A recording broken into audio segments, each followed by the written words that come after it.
नमस्कार, मैं Vikas Kumar YouTube channel PK the study point पर आप सबका स्वागत करते हैं। आज हम लोग सामान्य विज्ञान पढ़ेंगे। सामान्य विज्ञान में मानव कंकाल यानी कि ह्यूमन स्केलेटन को पढ़ेंगे और ये ह्यूमन स्केलेटन का 5वां वीडियो है। आप जानते हैं कि जो ह्यूमन स्केलेटन है ये इनको दो भागों में बांटा गया है। पहले को वक्षी कंकाल कहा जाता है, दूसरे भाग को उपांगी कंकाल कहा जाता है। वक्षी कंकाल को हम लोगों ने पहले ही पढ़ लिया है और अब जो पढ़ेंगे वो उपांगी कंकाल पढ़ेंगे। और आप जानते हैं उपांगी कंकाल में दो भागों में बांट दिया गया है, एक पादों की अस्थियां और दूसरा क्या है, दूसरा है जो अंश मेखला या सोनी मेखला है यानी मेखलाओं की हड्डियां। तो पादों की हड्डियां आप इसको भी दो भागों में बांटा गया है, अग्रपाद और पश्चपाद। अग्रपाद का मतलब होता है हाथों की हड्डियां और पश्चपाद का मतलब होता है पैरों की हड्डियां। तो इस वीडियो में हम लोग क्या पढ़ेंगे, अग्रपाद की हड्डियां यानी कि हाथों की हड्डियां और हाथों की हड्डियों को जोड़ने वाली जो हड्डी है जो वक्षी कंकाल से जुड़ती है, ठीक है, उनको, जैसे कि अंश मेखला है तो अंश मेखला और हाथों की हड्डियों को पढ़ेंगे। तो इन दोनों को पढ़ने से पहले हम उन सभी लोगों से अपील करते हैं कि जो लोग हमारे चैनल पर नए आए हैं कृपया हमारे चैनल को सब्सक्राइब कर लें और बेल का बटन जरूर दबाएं। इससे ये होगा कि जो भी मैं वीडियो अपलोड करूंगा उसका नोटिफिकेशन सबसे पहले आपके पास पहुंच जाएगा। आप हमारे वीडियो को पूरा देखिए और अंत में कमेंट करके बताइए कि ये वीडियो आपको कैसे लगा। तो चलिए हम लोग पढ़ते हैं अंश मेखला की हड्डियां और साथ साथ में हाथों की हड्डियां। तो इसमें हम क्या पढ़ेंगे, आप जरा सोचिए। पढ़ने से पहले आपको प्लानिंग करना पड़ेगा। प्लानिंग यही है कि हमारे एग्जाम में किस तरह क्वेश्चन पूछे जाते हैं। जो बच्चे हाई स्कूल में इंटर पढ़ रहे हैं वो भी जानते हैं किस प्रकार के क्वेश्चन पूछे जाते हैं और बाकी जो लोग सिविल की यानी एसएससी, बैंक, रेलवे, वनडे की जो परीक्षाएं दे रहे हैं उन लोगों को भी पता है हमको क्या तैयारी करना है, क्या पढ़ना है। तो सेम आप देख रहे हैं हाथों की हड्डियां एक तरफ की, ये हमारा शरीर इसका एक हिस्सा हमने जो है यहाँ पे बनाया है और साथ में जो आपका अंश मेखला है उसकी भी हड्डी हमने यहाँ पे बनाई है। तो इसमें हमको यही देखना है कि अंश मेखला में कौन सी हड्डियां होती हैं, उनका नाम क्या है और वो किससे जुड़ी हुई होती है, ठीक है, उनका क्या कार्य है, बस इतना, इससे ज्यादा हमको नहीं पढ़ना है। ठीक इसी प्रकार हाथ में जो है कितने प्रकार की हड्डियां होती हैं, उनकी संख्या कितनी है, उनका नाम क्या है और वो किससे जुड़ी हुई है और थोड़ा उनकी जो संरचना होती है उसको हमको पढ़ना है।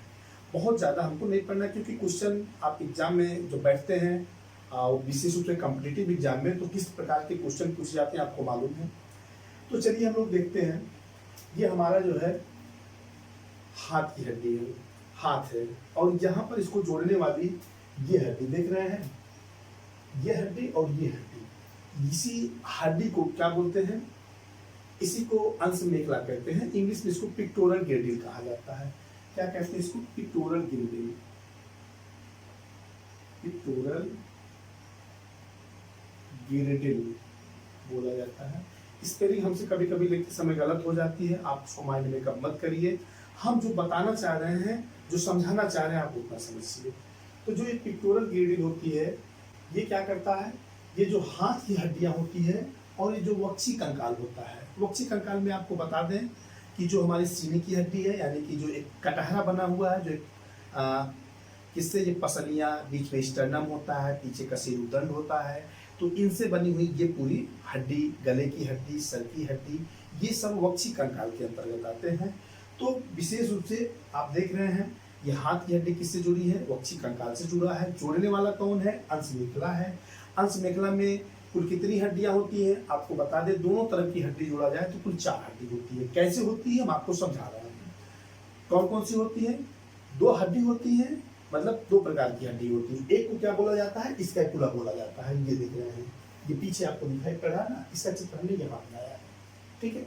एक होता है स्कैपुला, दूसरा होता है हंसुली। हंसुली को क्या बोलते हैं, कॉलर बोन बोला जाता है। देख रहे हैं ये आपका हंसुली है, इसको कॉलर बोन बोला जाता है। चलिए हम पिक्टोरल गिरडिल में कितने प्रकार की हड्डियां होती है, 2 प्रकार की होती है। क्या नाम है, पहला है आपका हंसुली। हंसुली को क्या बोलते हैं हिंदी में, अक्षक बोला जाता है, ठीक है। हंसुली को क्या बोलते हैं हिंदी में, अक्षक बोलते हैं और इंग्लिश में इसको बोला जाता है क्लेविकल हड्डी, ठीक है, क्लेविकल, ठीक है।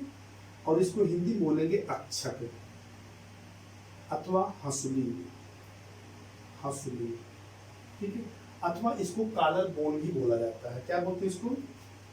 कॉलर बोन भी कहा जाता है, जिसको कॉलर बोन कहा जाता है। ठीक है, दूसरी हड्डी है, इसको स्कैपुला बोलते हैं, स्कैपुला। ठीक है, क्या बोलते हैं इसको? स्कैपुला कहा जाता है। स्कैपुला को अंश क्या बोलते हैं? अंश फलक भी कहते हैं, या इसको शोल्डर ब्लेड भी कहा जाता है। तो समझ लीजिए इसको क्या बोलते हैं? शोल्डर ब्लेड, या इसको बोला जाता है स्कैपुला बोला जाता है। हिंदी में इसको अंश फलक कहते हैं, लिख देते हैं हम। क्या बोलते हैं इसको? अंश फलक। तो सबसे पहले हम इस क्लेविकल के बारे में बता दें। ये क्लेविकल हड्डी किसको जोड़ती है? थोड़ा संरचना आप जान लीजिए दोनों को, तब हम बताते हैं। देखिए ये क्या है? ये आपका ये छड़ के समान है, एस आकार का है, देख रहे हैं ना, क्षैतिज है। ये सामने वाली हड्डी जो दिखाई पड़ रहा है आपको एकदम बीचों बीच में, वक्ष में, इसको क्या बोलते हैं? इसको स्टर्नम बोला जाता है। हिंदी में इसको उरोस्थी कहा जाता है। क्या बोलते हैं? उरोस्थी। तो उरोस्थी से जो ये सारी पसलियां होती हैं, जिसको रिब्स कहा जाता है, आगे के सामने मतलब जो उरोस्थी जुड़ी होती है, पीछे बैकबोन से जुड़ी होती है। बैकबोन मतलब रीढ़ की हड्डी। रीढ़ को कशेरुकदंड भी कह सकते हैं आप, जो है, क्योंकि उसका नाम कशेरुकदंड भी है, तो कशेरुकदंड से जुड़ा होता है। तो इसकी जो आपका रिब्स है, जो पसली है, आगे पहली वाली जो पसली जुड़ी हुई होती है, उसके ठीक ऊपर स्टर्नम में देखिए ये हमारी क्या जुड़ती है? ये जो एक क्लेविकल है, जिसको कि अक्षक कहा जाता है या कॉलर बोन कहा जाता है, आप यहाँ देख सकते हैं, ये आपका कॉलर बोन है। तो ये ठीक सामने जहां पहली पसली जुड़ी होती है, उसके ठीक ऊपर ये कॉलर बोन जुड़ा होता है। और कॉलर बोन का जो आकार होता है, ये वाला हिस्सा ये गोल होता है, बेलनाकार जिसको कहा जाता है। ठीक है, बेलनाकार होता है और ये स्टर्नम से जुड़ा होता है। लेकिन आप जैसे पीछे की तरफ जाएंगे ना, पतला होता जाता है और चौड़ा होता जाता है। और ये कहाँ जाके जुड़ता है? चौड़ा वाला हिस्सा आपका ये हड्डी आपको दिखाई पड़ रही है ना, दूसरी हड्डी, जिसको स्कैपुला कहा गया है या अंशफलक कहा जाता है, या इसको क्या बोलते हैं? शोल्डर ब्लेड भी कहा जाता है। ये शोल्डर ब्लेड भी, आप पहले शोल्डर ब्लेड की संरचना भी देख लीजिए। दूसरा हिस्सा शोल्डर ब्लेड का है, और इसकी संरचना आप देख रहे हैं, ये त्रिकोणाकार होता है, त्रिभुजाकार है। यहाँ पे आप देखिए होता कहाँ, ये पीछे की तरफ होता है। यहाँ पे कैसे होता है? त्रिभुजाकार होता है, पीठ में होता है और ठीक ऊपर होता है ये। ठीक है, और इसका आप आकार देख रहे हैं, ये कैसे है? ये त्रिभुजाकार है। ठीक है, इसमें आप देख रहे हैं, इसका ये नीचे वाला इंफीरियर बॉर्डर है, इस साइड वाला आपका लेटरल बॉर्डर है, और इस तरफ वाला ये मिडिल बॉर्डर है, और ऊपर आप देख रहे हैं ये सुपीरियर बॉर्डर है, और यहीं पर एक एंगल बना हुआ है, देख रहे हैं ना, मुड़ा हुआ, यहाँ पे एक एंगल है। तो इंफीरियर एंगल हो गया, ये सुपीरियर एंगल हो गया है। यहाँ बीचों बीच में आप एक देखिए मोड़ टाइप का, ये स्पाइन, जिसको स्पाइन कहा गया है, ये आगे बढ़ के एक प्रवर्ध बना लेता है, एक प्रोसेस बना लेता है, जिसको एक्रोमियन प्रोसेस या एक्रोमियन प्रवर्ध कहते हैं। तो ठीक ये जो है आपका ये क्लेविकल हड्डी पीछे जाकर के किससे जुड़ जाती है? इनसे जुड़ती है, एक्रोमियन प्रोसेस से जुड़ती है। बात समझ में आई? किससे जुड़ती है? एक्रोमियन प्रोसेस से जुड़ जाती है। ये पीछे जो चपटी वाली हड्डी होती है, ठीक, आप यहाँ पे देखिए। और ये जो आपका स्कैपुला है, स्कैपुला कहाँ है? पीठ की तरफ है। पीठ की तरफ और कौन सी हड्डी है? वक्षी कशेरुकी। आप जानते हैं, हमने बताया अभी आपको, पीछे बैकबोन है, यानी कि रीढ़ की हड्डी है। तो पीछे ये रीढ़ की हड्डी के पास में देखिए ये है, अंदर से आप देखिए यहाँ पर ये, तो ये रीढ़ की हड्डी ये नहीं है, इसके पीछे है सिर्फ। ये तो आपको जो दिखाई पड़ रहा है, ये तो स्टर्नम है, इसके जस्ट पीछे, क्योंकि ये पीछे है ना। तो बैकबोन से लगभग 5 सेंटीमीटर दूर है ये आपका बैकबोन है। और यहाँ तक देखिए आपका है ये हड्डी, ऐसे आप देखेंगे, मैं कपड़ा पहना हूँ, नहीं दिखाई पड़ा, आप फिर अपना जो है अंदाजा लगा लीजिए। तो पीछे आपको दिखाई पड़ेगी, ये लगभग 5 सेंटीमीटर दूरी पर स्कैपुला है बैकबोन से। ठीक है, आइए, तो ये किससे जुड़ा होता है? पीछे जाके क्लेविकल हड्डी किससे जुड़ता है? एक्रोमियन प्रोसेस या एक्रोमियन प्रवर्ध से जुड़ा होता है। और जिस स्थान पे जुड़ा होता है उसको क्या नाम दिया गया है? जिस स्थान पे जुड़ा होता है उसको एक्रोमिन, देखिए एक्रोमियोक्लेविकुलर कहा जाता है। एक्रोमियोक्लेविकुलर जॉइंट कहा जाता है। बोर्ड पे लिखा है, आपको दिखाई पड़ा होगा, नहीं दिखाई पड़ा है तो फिर या तो मैं यहाँ पे लिख दूं, कुछ दिखाई पड़ा होगा, तो एक्रोमियोक्लेविकुलर जॉइंट कहा जाता है जहां पर स्कैपुला क्लेविकल हड्डी से जुड़ती है। और एक चीज और यहाँ देखिए, जो स्टर्नम के पास आप इसका मोटा वाला हिस्सा स्टर्नम से जुड़ा हुआ है क्लेविकल का, जिस स्थान पे जुड़ा होता है स्टर्नम में, उसको कहा जाता है स्टीमोक्लेविकुलर जॉइंट। क्या बोलते हैं उसको? स्टीमोक्लेविकुलर जॉइंट कहा जाता है। नाम याद करना है, कहाँ किस जोड़ पे है, उस जोड़ का क्या नाम है और कौन सी हड्डी है, बहुत ज्यादा याद नहीं करना। आपको पता होगा कि क्लेविकल है, इसी को कहा जाता है, ये स्कैपुला है। दो हड्डी है, मतलब दो प्रकार की हड्डियां होती हैं अंशमेखला में, लेकिन संख्या कितनी होती है? एक इधर होगी, एक इधर होगी, एक इधर है, एक इधर है। इसका मतलब दो स्कैपुला है, दो क्लेविकल हड्डी है, चार हड्डी होती है अंशमेखला में। बस अब इसके बाद हम लोग क्या पढ़ेंगे? इसके बाद हमको पढ़ना है हाथों की हड्डियां। बाद में भी हम दिखा देंगे कि संख्या कितनी कितनी है, बता दे रहे हैं, समझ रहे होंगे आप। कितना स्कैपुला है? दो है। कितना क्लेविकल है?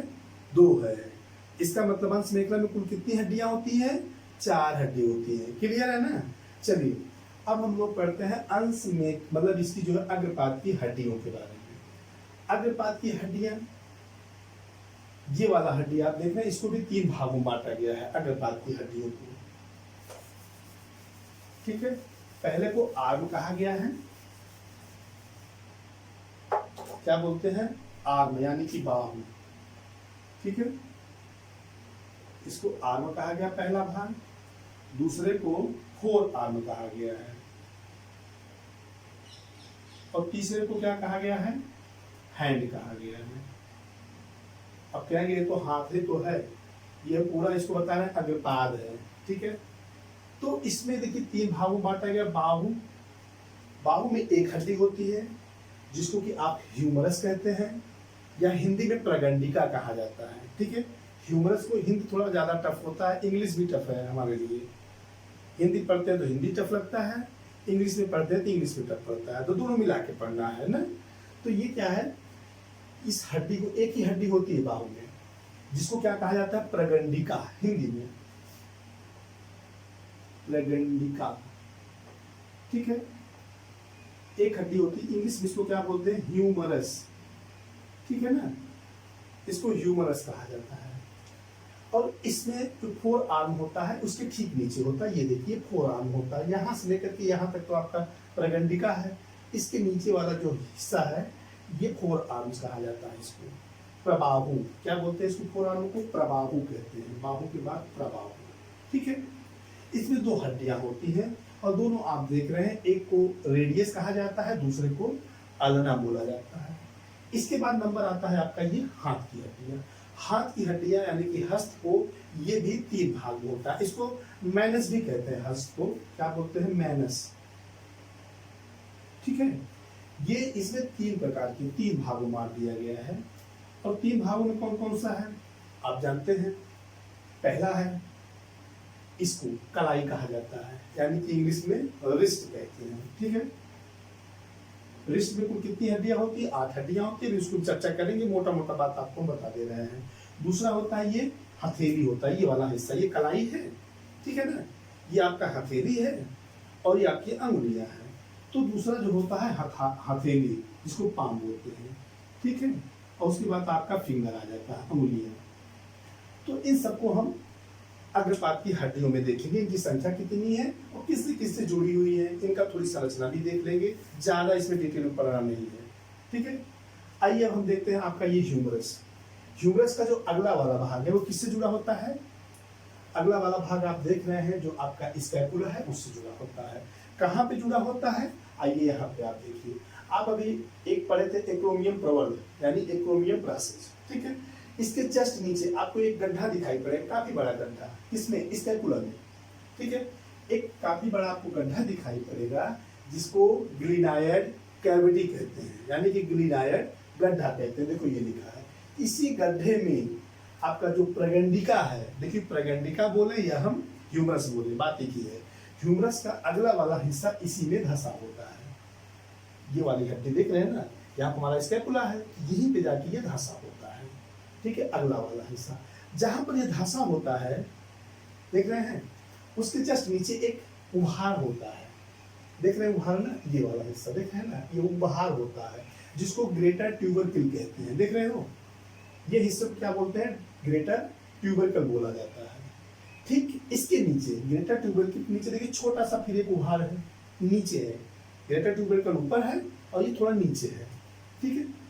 इसको बोला जाता है लेजर ट्यूबरकिल। क्या बोलते हैं, लेजर ट्यूबरकिल। लेजर ट्यूबरकिल और ग्रेटर ट्यूबरकिल बीच में आपको एक खांच मिल रहा है, एक ग्रूव मिल रहा है, दिखाई पड़ रहा है ना खांच, ये देखिए खांच ही है ऐसे ऐसे, ठीक है। इसको क्या बोलते हैं, बाइसिपिटल। देखो लिखा है बाइसिपिटल ग्रूव कहते हैं। हालांकि इसमें बहुत ज्यादा इसको याद करने की जरूरत नहीं है। अगर ये सब याद कर लेंगे तो जो इंटरमीडिएट में है उनके लिए लिखना बहुत आसान हो जाएगा, ये थोड़ा समझाना। तो ग्रेटर ट्यूबरकिल और लेजर ट्यूबरकिल के बीच में एक ग्रूव होता है जिसको बाइसिपिटल ग्रूव कहा जाता है। आप यहाँ इसको जो शुरुआत में ऊपर वाला हिस्सा देखेंगे तो गोल होता है, मजबूत होता है, मोटा मतलब होता है। और जैसे जैसे नीचे आएंगे, यहाँ पर देख रहे हैं ना, ये वाला हिस्सा देखिए त्रिभुजाकार हो जाता है, और बाद वाला हिस्सा यहाँ पे जो आता है वो पतला और चौड़ा हो जाता है। तो चलिए ठीक है, लेकिन इसके नीचे आप देखिए थोड़ा सा उभार आपको दिखाई पड़ रहा है ना, इसको क्या बोलते हैं, जो उभार वाला भाग होता है इसको बोला जाता है, जहाँ पे आइए देखिए डेल्टॉइड रिज कहा जाता है। क्या बोलते हैं इसको, डेल्टॉइड रिज कहा जाता है। इसी पे जो है मांसपेशियां यहीं से जुड़ी हुई होती है, ठीक है, यही उभार से। आइए इस वाले हिस्से को आप समझ ही रहे क्या कहा जाता है, इसको हेड ऑफ ह्यूमरस कहा जाता है क्योंकि ऊपर वाला हिस्सा है तो हेड है, ठीक है। और नीचे वाला है तो आप समझ ही रहे हैं क्या कहा जाएगा। और ये बीच वाला जो दंड वाला होता है, हमने अभी भी बताया, ये वाला हिस्सा यहाँ पर त्रिकोण थोड़ा पतला होता है, त्रिभुजा टाइप होता है, ठीक है, और जिसको सॉफ्ट कहा जाता है। बाकी यहाँ पे आइए इस टाइप पे देखिए, इधर एक उभरा हुआ भाग निकला है, किसमें, आपके ह्यूमरस में, मतलब आपके प्रगंडिका में। तो ये उभरा हुआ भाग है, इसको बोला जाता है मुंडक हिंदी में, या इसको बोला जाता है कैपिटुलम।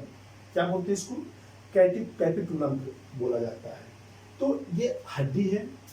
थोड़ा सा हम आपको इसके बारे में बता दें, तो जो इसके बारे में बताने से मतलब ये होगा कि कहाँ कहाँ कौन सा जोड़ है, कौन सी हड्डी किससे जुड़ी हुई होती है। देखिए ये जो हड्डी होती है, ये वाला, इसको प्रबाहु कहा गया, अभी आपको हमने बताया है। प्रबाहु माने 4 आर्म्स, ठीक है। और 4 आर्म्स में 2 हड्डियां हैं, एक को रेडियस कहा गया है, दूसरे को अल्ना कहा गया है। ये क्या है, ये रेडियस है, ये वाला हड्डी, और ये अल्ना है। ध्यान दीजिएगा, जो अल्ना है वो रेडियस से बड़ी है, लेकिन ये डायरेक्ट जो है, जो अंगुलियों में आपके यहाँ पे अंगुलियां, क्या, ये आपका जो रिस्ट होता है, जो आपकी कलाई है, कलाई के हड्डियों से नहीं जुड़ा होता है। और जहां पर जुड़, देखिए है, यहाँ पे देखिए जुड़ा कहाँ है, यहाँ पे एक गोल से होता उभरा हुआ भाग है, यही आपका क्या है, ये अल्ना का हड्डी है।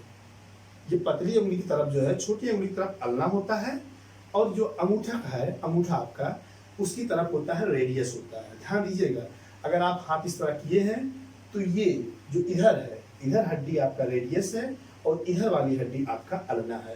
लेकिन यहाँ पे जो कलाई जुड़ा होता है, आप अंगुली लगा के आप देखिए अपने हाथ में, तो आपको पता चलेगा कि कलाई की हड्डियों से अल्ना की हड्डियां नहीं जुड़ी होती, दूर होती है। देखिए हमने यहाँ दूर बनाया है, टच नहीं कराया है, लेकिन यहाँ पर एक उभार होता है, ठीक है। चलिए, तो यहाँ पर 2 हड्डियां हैं, एक रेडियस है, दूसरा अल्ना है।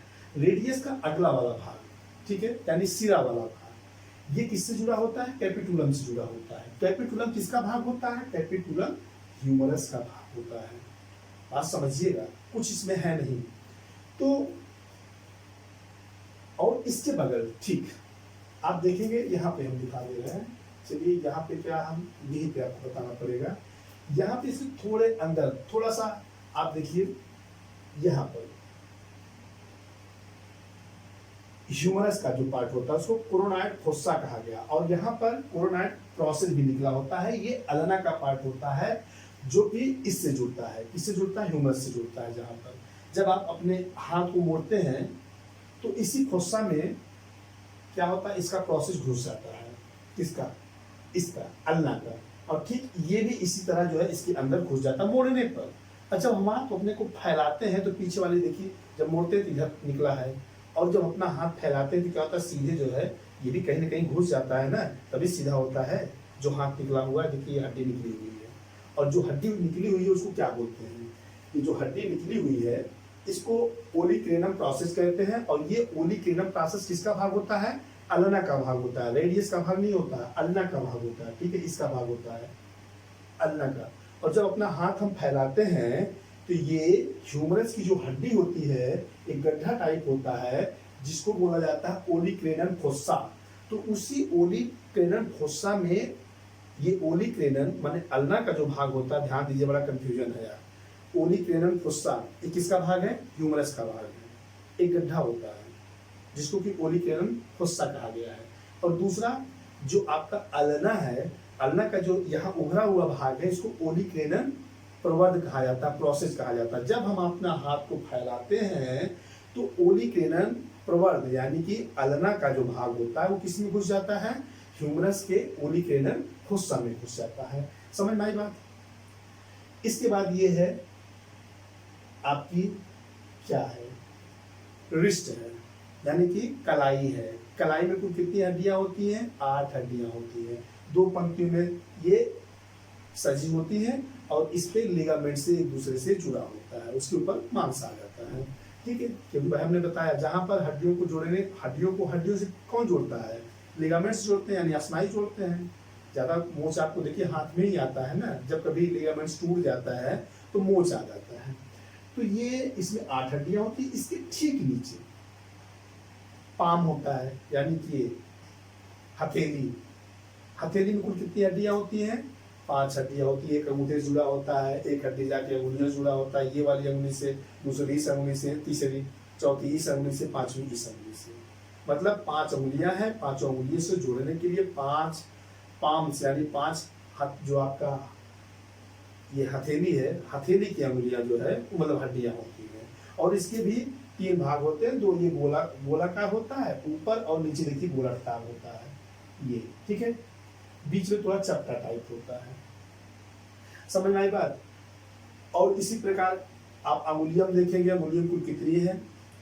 अंगूठे में केवल 2 हड्डियां होती है, बाकी जितनी अंगुलियां हैं सब में 3-3 होती है। कितनी अंगुलियां बाकी हैं? 4 हैं। 4 क्या है? 12 और 2 14 हड्डियां होती हैं।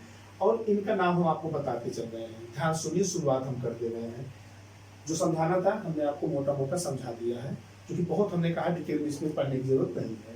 तो चलिए हम शुरू कर देते हैं इन हड्डियों का नाम आपको और उनकी संख्या।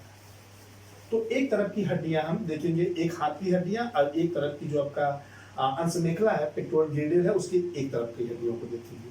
तो आप जानते हैं पेक्टोरल ग्रेडियल में क्या होता है? पहले क्लेविकल होता है। Number 1 clavicle.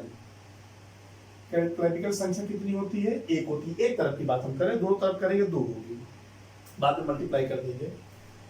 दूसरे नंबर पे आता है स्कैपुला। स्कैपुला में कितनी होती संख्या? 1 होती है स्कैपुला, ये है।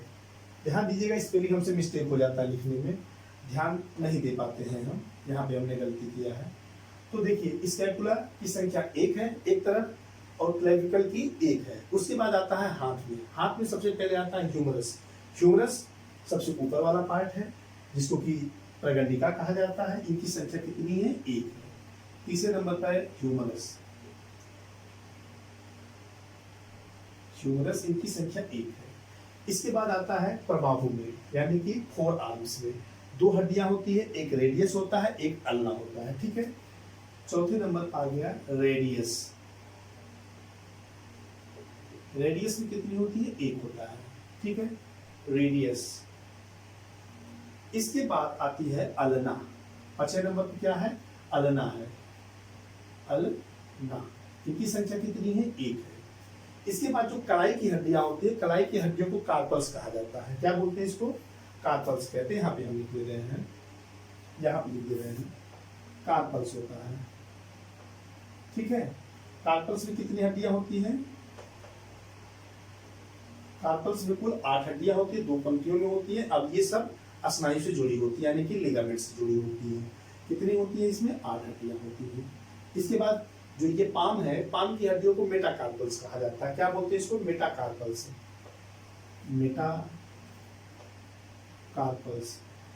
ठीक है, इसमें कितनी होती है? मेटाकार्पल्स में 5 हड्डियां होती है। हमने आपको बताया ये सब 5 अंगुलियों से जाके जुड़ती है। और अंगुलियों में कुल कितनी हड्डियां होती हैं, जिसको फाइलेंजस कहा जाता है। क्या बोलते हैं इसको? फाइलेंजस। फाइलेंजस में कुल कितनी उंगलियां होती हैं? 14 होती हैं, क्योंकि अंगूठे में 2 होती हैं, बाकी चारों उंगलियों में 3-3 होती हैं, 4 तिहाई 12 और प्लस 2 14 होती हैं हड्डियां। ठीक है, 14 अस्थियां होती। तब आप कुल जोड़ेंगे कितना होगा? ये 1 2 3 4 5, 5 में 8 जोड़ेंगे तो 8 5 13, 13 5 18, 18 14 कितना होता है? 32 होता है। अगर हम कहें कि हाथों में कुल कितनी हड्डियां होती हैं, तो 30 हड्डियां होती हैं एक हाथ में। दोनों हाथों में कितनी होंगी? 60 हो जाएंगी, क्योंकि 30 गुणे 2 बराबर 60 हो जाएगी। और अंश मेखला में कुल कितनी हड्डियां होंगी? तो भाई दोनों तरफ करेंगे तो 2 2 करके 4 हो जाती है अंश मेखला में, यानी पिक्टोरल ग्रेडिल में। इसका मतलब है ऊपर अगर हम पिक्टोरल ग्रेडिल की बात करें, और जो हमारा जो है हाथों की कुल हड्डियां हैं, दोनों मिला के कुल कितना होगा? 64 होगा। फिर आपको बताएं पिक्टोरल ग्रेडिल में कितना है? पिक्टोरल ग्रेडिल में 4 होती है, और हाथों में कितनी है पूरा आर्म्स में? तो कुल वो है 60 है। 30 गुना 60 कुल मिला के 64 हड्डियां होती है। हमें लगता है कि इसमें कुछ बहुत ज्यादा समझाने वाली चीज थी नहीं, इसलिए इतना ही पर्याप्त है। ये वीडियो आपको कैसे लगा आप कमेंट करके बताइए, और जिन लोगों ने अभी हमारे चैनल पर नए आए हैं कृपया हमारे चैनल को सब्सक्राइब कर लें और बेल का बटन जरूर दबाएं, और आप हमारी वीडियो को ज़्यादा से ज़्यादा शेयर करें, लाइक करें, कमेंट करें। धन्यवाद।